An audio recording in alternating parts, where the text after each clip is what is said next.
Hello मेरे प्यारे बच्चों, क्या आपको पता है किसी भी संख्या को बाइनरी संख्या में कैसे लिखते हैं?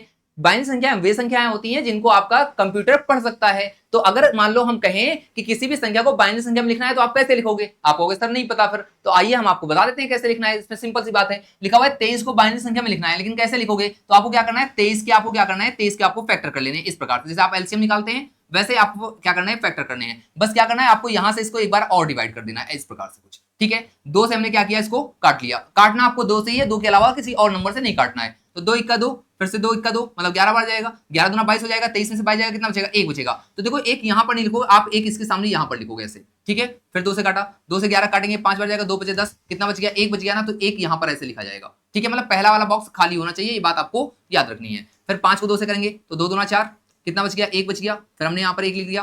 फिर और कर लेंगे एक बार, 2 से करेंगे, 2 इक्का 2, कितना बचा था इस बार, 2 इक्का 2, रिमाइंडर बचा ही नहीं, तो इसका मतलब यहां पर क्या लिखेंगे, 0 लिख देंगे। अब क्या करना है, जो आपकी बाइनरी संख्याएं होती हैं वो नीचे से ऊपर की तरफ लिखी जाती हैं। इसका मतलब यहां से ऊपर की तरफ ऐसे लिखी जाएंगी ये। तो क्या आ जाएगा, ये आ जाएगा 1, फिर क्या आएगा, 1 के बाद क्या आया, 0 आया है।